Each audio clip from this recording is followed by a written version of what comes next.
تو وہ خدا کے لیے سوخنی قربانی گزران سکے ان پاک جانوروں سے۔ سو یہ ہماری سمجھ کو نئی روشنی بخشتی ہے کہ وہ بھیڑ بکریوں کے کچھ پہلوٹے اور ان کی چربی کا ہدیہ خدا کے حضور لایا۔ اور پھر 22ویں باب میں ایک بات سامنے آئی کہ قربانی انسان کی جائے گی۔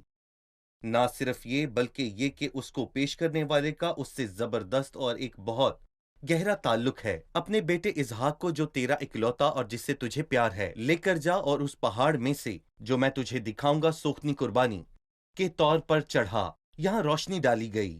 جب ہم خروج میں فسح کے برے کو دیکھتے ہیں تو ہم سمجھ جاتے ہیں۔ ہم احبار کی کتاب میں مختلف قربانیوں کے حوالے سے حیران کن روشنی کو پاتے ہیں، اور یہ کوئی ایک قسم کی نہیں بلکہ مختلف اقسام کی قربانیاں ہیں۔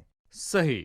جب ہم اس کتاب کو پڑھتے ہیں تو ہم جانیں گے کہ جس قسم کے جانوروں کی قربانی چڑھائی گئی وہ جانور پاک تھے، جی اور پالے جانے والے کو انہیں لانے صحیح۔ کے لیے شکار نہیں کرنا پڑتا تھا۔ جن جانوروں کو قربان کیا جاتا وہ آسانی ملتے تھے۔ کیوں؟ میرا خیال ہے کہ ہم استثنا کی کتاب میں دیکھتے ہیں کہ بائبل اس کلام کے متعلق بتاتی ہے جس کی ہم منادی کرتے ہیں۔ یہ مت کہو کہ آسمان پر کون چڑھے گا، یعنی مسیح کے اتر آنے کو، یا گہراؤں میں کون اترے گا، یعنی مسیح کو مردوں میں سے جلا کر اوپر لانے کو۔ اور پھر لکھا ہے کلام تیرے پاس ہے۔ گویا ہم مسیح کے پیچھے بھاگ نہیں سکتے تاکہ اس کی قربانی چڑھائی جا سکے۔ اور کیا انسان یہ تصور کر سکتا ہے کہ خدا اپنے بیٹے کو یہاں بھیجے گا؟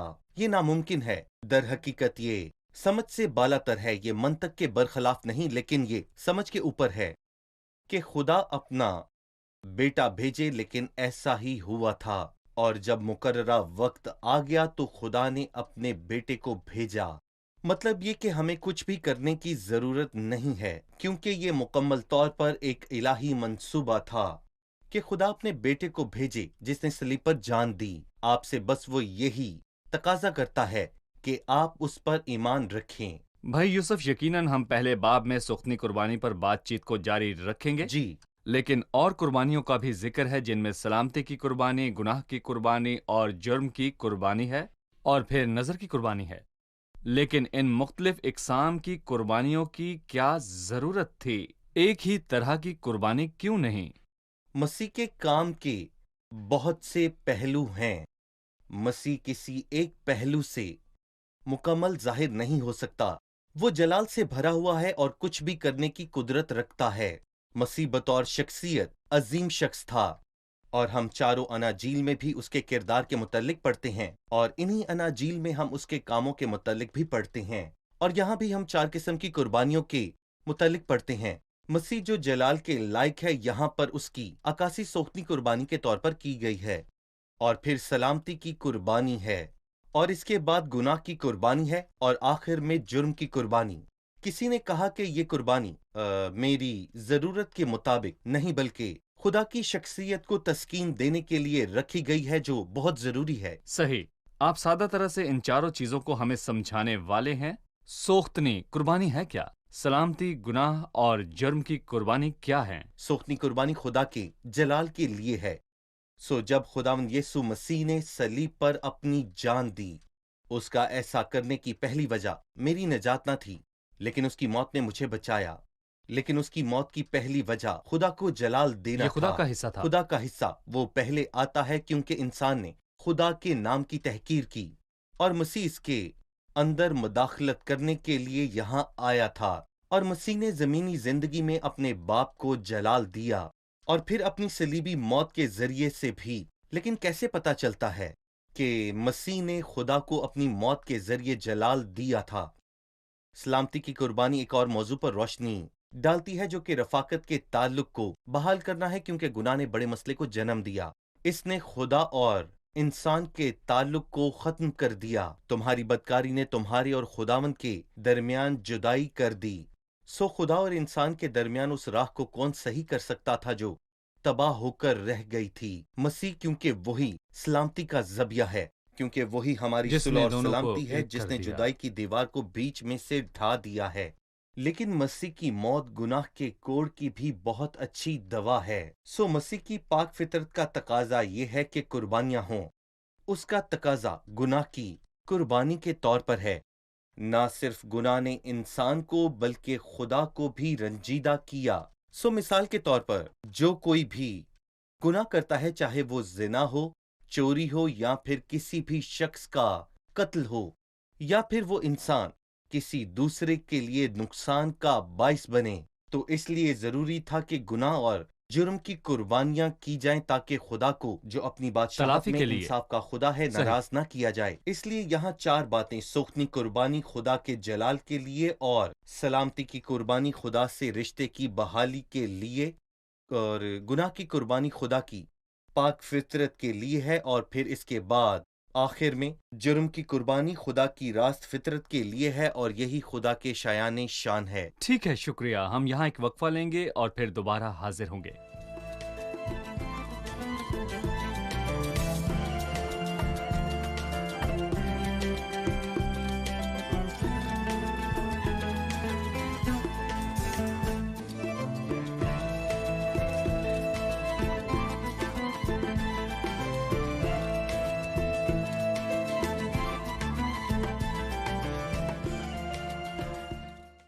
اس پاپ میں ہم دیکھتے ہیں کہ پرندوں، بھیڑوں اور بیلوں کی قربانی دی جاتی ہے۔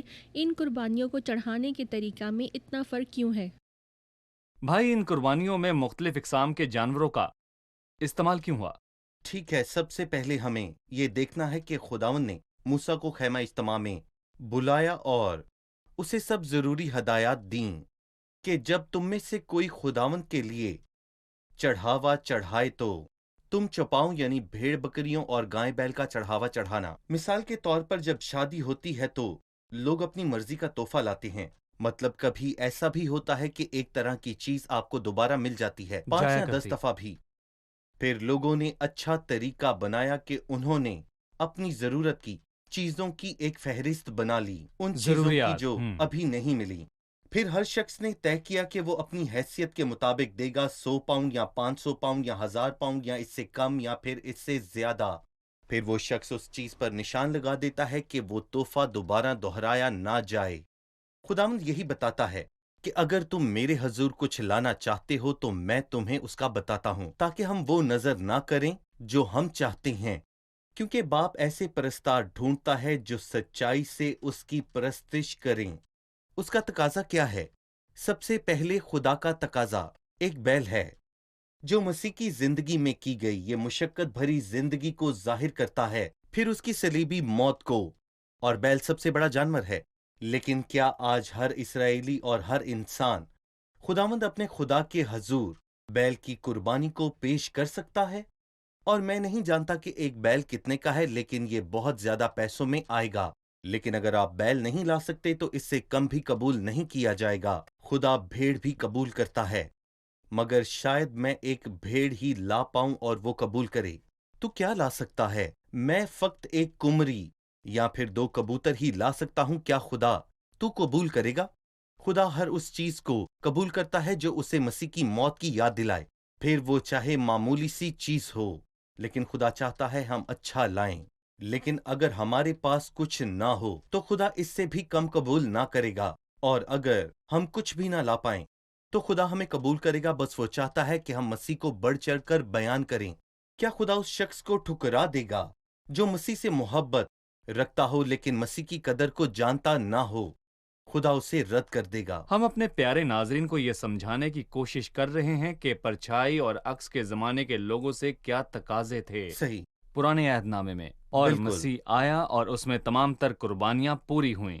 وہ اپنا ہی خون لے کر مذبح کے پاک ترین مقام میں داخل ہوا، اور اس نے اپنی نجات کو محفوظ کیا، اور آج کسی کو قربانی چڑھانے کا نہیں کہا جاتا۔ لیکن اشارتاً کچھ لوگ مسیح کی قدرت کو بہت بڑھ چڑھ کر بیان کیا کرتے ہیں، جبکہ کچھ لوگوں کی مالی حیثیت نہیں بلکہ روحانی حیثیت یہ گوارا نہیں کرتی کہ وہ ایسی بڑی قربانی پیش کریں، کیونکہ خداوند جھوٹی قربانی قبول نہیں اس کرتا۔ تعلیم کے پیچھے کیا تعلیم کے مفہوم ہے؟ پیچھے کا ہم ان مفہوم۔ جانوروں کی اقسام اور درجات کو کیسے سمجھتے ہیں جو کہ سوختی قربانی میں چڑھائے جاتے تھے؟ جیسا کہ آپ نے بتایا، یہ قدر و احترام کا پیمانہ ہے۔ میری بالکل۔ حیثیت کبوتر، بھیڑ یا بیل نظر کرنے کی ہے، اور یہی میرے لیے مسیح کے خدا لیے کے عزت دل ہے۔ کو اس سے خوشی نہیں ملتی کہ ہم مسیح کے کاموں کی قدرت اس سے محبت رکھ کر کریں۔ صحیح۔ یہ غلط ہے۔ شکریہ۔ اب میں کچھ آیات پڑھنا جی چاہوں گا، ضرور۔ اس کے بعد میں آپ سے سوال پوچھوں گا۔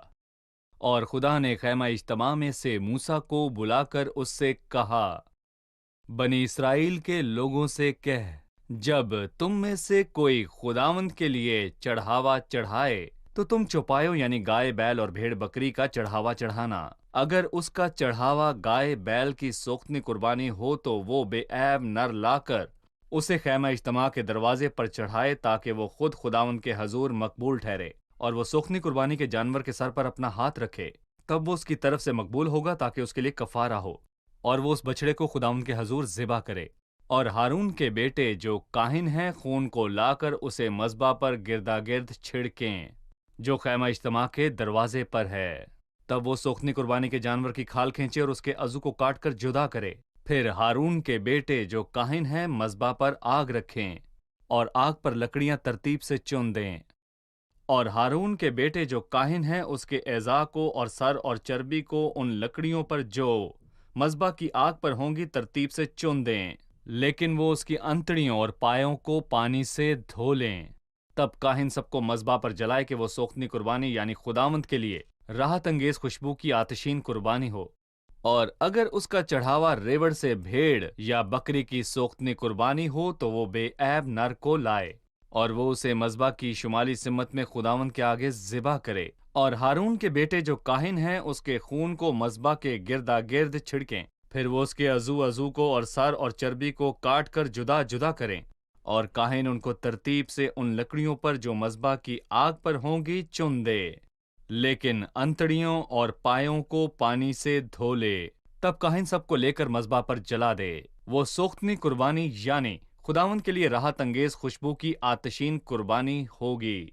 اور اگر اس کا چڑھاوا پرندوں کی سوختنی قربانی ہو تو کمریوں یا کبوتر کے بچوں کا چڑھاوا چڑھائے، اور کاہن اس کا خون مذبح پر لا کر اس کا سر موڑ ڈالے اور اسے مذبح پر جلا دے، اور اس کا خون مذبح کے پہلو پر گر جانے دے، اور اس کے پوٹے کو آلائش سمیت لے جا کر مذبح کی مشرقی سمت میں راکھ کی جگہ میں ڈال دے، اور وہ اس کے دونوں بازوؤں کو پکڑ کر اسے چیرے پر الگ الگ نہ کرے۔ تب کاہن اسے مذبح پر ان لکڑیوں کے اوپر رکھ کر جو آگ پر ہوں گی جلا دے۔ وہ سوختنی قربانی خداوند کے لیے راحت انگیز خوشبو کی آتشین قربانی ہے۔ بھائی یوسف، اس سے ظاہر ہوتا ہے کہ جیسا ہم نے پہلے کہا کہ مختلف اقسام کے جانوروں کی قربانی کی جاتی رہی، اور ان قربانیوں کے گزرانے جانے کے طریقوں میں بھی فرق ہے۔ اس کی بہت سی تفصیل ملتی ہے کہ ان جانوروں کو کیسے ذبح ہونا چاہیے اور کیسے ان کے ٹکڑے ہونے چاہیے، لہٰذا ان میں چھپے روحانی اسباب پر روشنی ڈالیے کہ ہم ان سے کیا سیکھ سکتے ہیں۔ سب سے پہلے میں آپ کی توجہ اس بات پر دلانا چاہوں گا، جو سوختنی قربانی اور نظر کی قربانی اور سلامتی کی قربانی کے ساتھ تو آئی، لیکن گناہ یا جرم کی قربانی کے ساتھ نہیں آئی۔ وہ کون سی قربانی کے بات ہے ساتھ کہ کائن نہیں انہیں آئی۔ آتشی قربانیوں کے طور پر پیش کرے؟ یہ انہیں جلانے سے فرق ہے۔ گناہ کی قربانی کا جلانا ضروری ہے، خداوند کو گناہ سے نفرت ہے، لیکن یہ قربانیاں آتشی قربانیوں کے طور پر چڑھائی جاتی تھیں، اور خداوند کو ان کی خوشبو اچھی لگتی تھی۔ اور دوسری بات یہ ہے کہ جب کوئی بھی قربانی گزرانی جاتی تو اس شخص کو اس کے سر پر ہاتھ رکھنے ہوتے تھے۔ صحیح۔ سوختنی قربانی اور گناہ کی قربانی، یہاں پر دونوں میں فرق پایا جاتا ہے، اور یہ فرق آخر کیا ہے؟ سوختنی قربانی میں جب وہ شخص اپنے ہاتھ اس جانور کے سر پر رکھتا تھا تو اس سوختنی قربانی کی کاملیت اس شخص کو حاصل ہوتی تھی، لیکن جب ایک شخص گناہ کی قربانی کے جانور کے سر پر اپنا ہاتھ رکھتا تھا تو اس شخص کے گناہ اس قربانی میں منتقل ہو جاتے تھے، سارے گناہ بطور متبادل۔ جی، بطور متبادل۔ اور یہاں فرق ہے، جب وہ شخص اپنے ہاتھ اس قربانی پر رکھتا اور اپنے گناہوں کا اقرار کرتا تو وہ گناہ اس میں منتقل ہوتے اور وہ اس قربانی کو جلا دیتے، لیکن جب کوئی سوختنی قربانی گزرانتا کہ وہ خداوند کے حضور مقبول ٹھہرے تو وہ اپنا ہاتھ اس جانور کے سر پر رکھے تاکہ اس سوختنی قربانی کی کاملیت اس انسان کو حاصل ہو۔ میرے خیال میں ایک اور فرق ہے جس کی طرف میں آپ کی توجہ دلانا چاہتا ہوں۔ جب بائبل تیسری اور چوتھی آیت میں یہ بتاتی ہے کہ وہ اسے لائے تاکہ خداوند کے حضور مقبول ٹھہرے، اور وہ سوختنی قربانی کے جانور کے سر پر ہاتھ رکھے تو وہ اس کی طرف سے مقبول ہو تاکہ اس کے اور لیے کفارہ ٹھہرے۔ صحیح۔ سو یہاں پر کفارہ مقبولیت کو لایا اس شخص کے لیے جس نے سوختنی قربانی گزرانی۔ اگر ہم احبار کے چوتھے باب پر جائیں تو مثال کے طور پر ہم 20ویں آیت میں واضح طور پر پڑھتے ہیں کہ کاہن ان کے لیے کفارہ دیں تو ان کو معافی ملے گی۔ لہٰذا دونوں ہی معاملات میں کفارہ ملتا ہے، لیکن سوختنی قربانی میں اور گناہ کی قربانی میں کلام کہتا ہے سوختنی قربانی مقبول ٹھہرے، لیکن گناہ کی قربانی کے تعلق سے کہتا ہے کہ ان کے لیے کفارہ دیا جائے تاکہ معافی ملے۔ میرا خیال ہے کہ گناہ کر کے معافی کا طلبگار ہونا اور گناہ نہ کرنے میں فرق ہے، کیونکہ میں خداوند کے حضور مقبول ہونے کے لیے سوختنی قربانی کرتا ہوں، اور یہی ہمیں حابل کی قربانی کے معاملے میں نظر آتا ہے، جس سے اسے اپنے راست ہونے کا ثبوت حاصل ہوا، اور دراصل اسی چیز کی اشد ضرورت ہونے کے باعث ہمیں مسیح کی سوختنی قربانی ہونے سے فائدہ اٹھانا ہے۔ صحیح۔ پھر ان قربانیوں سے جڑے رسمی طور طریقوں میں یہ بھی ہے کہ وہ بیل کو ذبح کرے اور خون کے مذبح کے گردا گرد چھڑکے۔ کیا ہم مذبح کے گردا گرد خون چھڑکنے سے بھی کوئی تعلیم پا سکتے ہیں؟ یہی بات زندگی کو قربان کرنے کی بات ہے۔ خون بہانے سے زندگی کی قربانی واضح کی گئی ہے، اور خون بہائے بغیر گناہ کی معافی نہیں مل سکتی، اس لیے قربانی کا چڑھایا جانا ضروری تھا۔ لیکن سوختنی قربانی کی کاملیت اسے مکمل طور پر خدا کے حضور لانے میں ہے۔ صحیح۔ یہاں ہم ایک وقفہ لیں گے اور پھر دوبارہ حاضر ہوں گے۔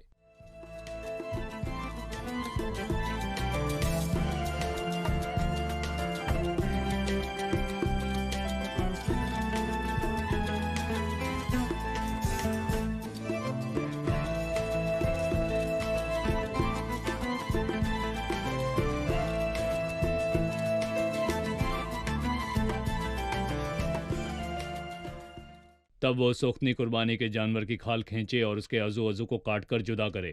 اس آیت سے ہم کیا سیکھتے ہیں؟ جی بھائی یوسف۔ کھال کھینچے تو باطن ظاہر ہوتا ہے کہ مسیح کی بات کریں تو اس کے اندر کیا تھا، ساری کاملیت اس کے اندر تھی، اس لیے کاہن کو سوختنی قربانی کی کھالیں کھینچنا پڑتی تھیں تاکہ اس کے باطن میں جو ہے وہ ظاہر ہو، اور وہ سب جس سے خدا کو جلال ملے مسیح میں تھا۔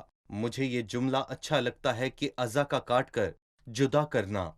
بائبل یہ نہیں کہتی کہ ٹکڑے ٹکڑے کرنا، بلکہ کاٹ کر جدا کرنا، جو کہ یہ ظاہر کرتی ہے کہ مسیح نے وہاں پیار نہیں دکھایا جہاں پر اسے اپنی راست بازی کو ظاہر کرنا چاہیے تھا، اور جہاں اسے سختی دکھانی چاہیے تھی وہاں اس نے ہمدردی نہیں دکھائی، اور مسیح میں سب کچھ اپنی صحیح جگہ اور مقام پر موجود تھا، کسی نے کسی کی جگہ نہ لی تھی۔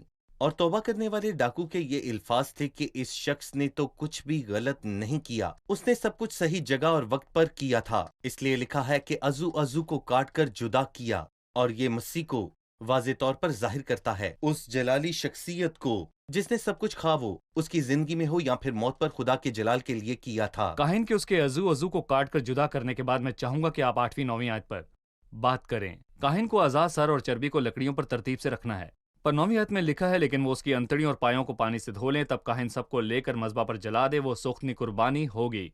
اب جب وہ سوختنی قربانی پر مزید بات کرتا ہے تو وہ اس کے اعضاء کی بات کرتا ہے۔ سب سے پہلے میں آنتڑیوں اور پاؤں کے دھوئے جانے پر بات کروں گا۔ انہیں دھویا کیوں جاتا تھا؟ انہیں دھویا اس لیے جاتا تھا کیونکہ وہ مسیح کی روح کا سچا عکس ہیں، اسے دھونے کی کوئی ضرورت نہیں، صحیح۔ لیکن قربانی کو دھونا پڑتا تھا تاکہ مسیح کو پیش کر سکیں جو کہ پاک ہے، کیونکہ خدا پاک ہے اور ناپاکی کو پسند نہیں کرتا۔ صحیح۔ ہر طرح سے پاک کہا گیا ہے کہ ہم سب کو پاک ہونے کی ضرورت ہے، لیکن مسیح کے پاؤں کو پانی سے دھونے کی ضرورت نہیں، لیکن تیل سے مسا کرنے کی ضرورت ہے۔ صحیح۔ اگر ہم 8ویں اور پھر 9ویں آیت پڑھیں تو ان میں ہمیں واضح طور پر ملتا ہے کہ پہلے سر کا، پھر چربی کا، پایوں کا، آنتڑیوں کا۔ یہاں پر سر کس چیز کی طرف اشارہ کرتا ہے؟ جو گناہ سے واقف نہ تھا۔ دوسرا کرنتھیوں 5واں باب، مسیح کا ذہن۔ مسیح کا ذہن تھا۔ چربی کس کی طرف اشارہ کرتی ہے؟ عبرانیوں کے 4 باب میں لکھا ہے، وہ جو میری مانند سب باتوں میں آزمایا گیا تو بھی بے گناہ ٹھہرا، اس کا کوئی تعلق نہ تھا، نہ قریب سے نہ ہی دور سے۔ اور 9ویں آیت میں لکھا ہے، لیکن اس کی آنتڑیاں، جو کہ ہماری توجہ پہلے یوحنا کے 3 باب کی طرف لے جاتی ہے، اور تم جانتے ہو کہ وہ کس لیے ظاہر ہوا، کہ گناہوں کو اٹھا لے جائے، لیکن اس کی ذات میں گناہ نہیں۔ اور آخر میں پائے ہمیں پہلے پترس کی یاد دلاتے ہیں کہ اس نے گناہ نہ کیا۔ یہ قربانی جو گناہ کو جانتا نہ تھا، اور جس نے کبھی گناہ نہ کیا تھا وہ گناہ کو جانتا نہ تھا، اور وہ جو آزمایا گیا تھا تو بھی بے گناہ نکلا۔ یعنی یہ سب باتیں مسیح کو پیش کرتی ہیں اور وہ قربانی جو مکمل طور پر خدا کے لیے گزرانی گئی۔ یقیناً جب بائبل 10ویں آیت میں ریوڑ کی بات کرتی ہے تو وہ اس حقیقت پر روشنی ڈالتی ہے کہ اسے نر ہونا چاہیے۔ جی، اگر اس کا چڑھاوا ریوڑ سے بھیڑ یا بکری کی سوختنی قربانی ہو تو وہ بے عیب نر کو لائے۔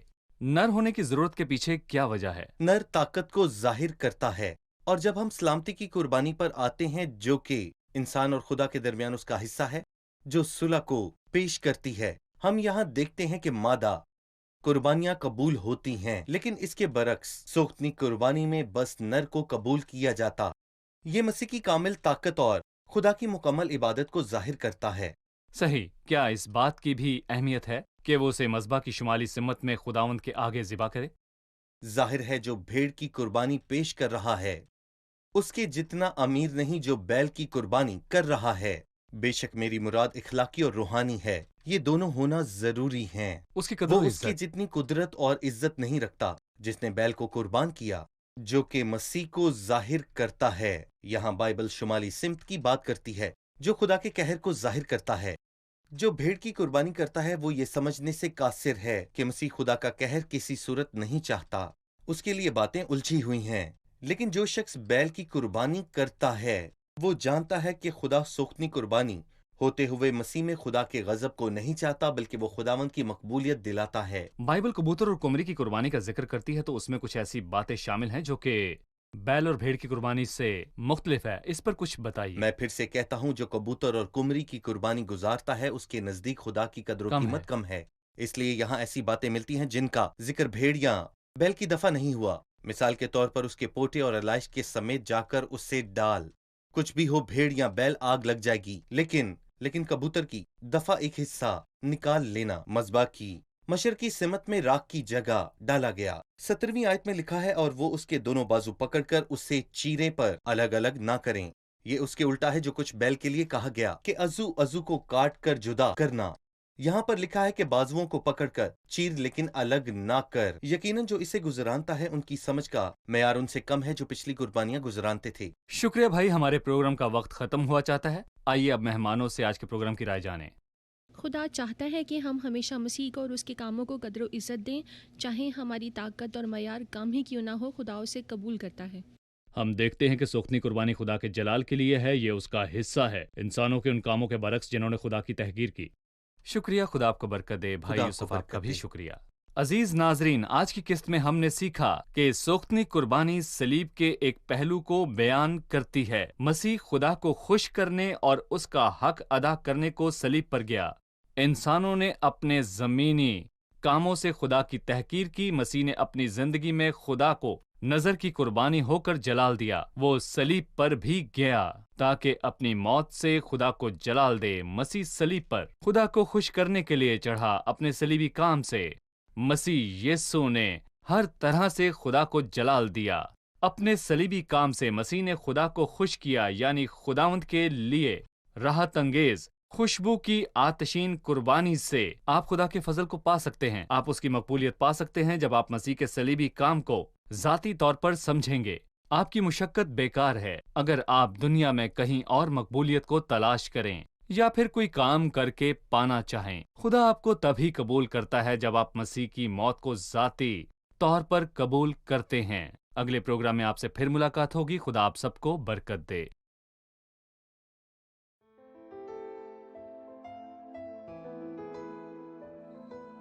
تیرا کلام رہے گا قائم، پہاڑ جب نہ رہے خدایا، تیرے منہ کی ایک بات بھی ٹلے گی نہ چاہے کچھ بھی ہو۔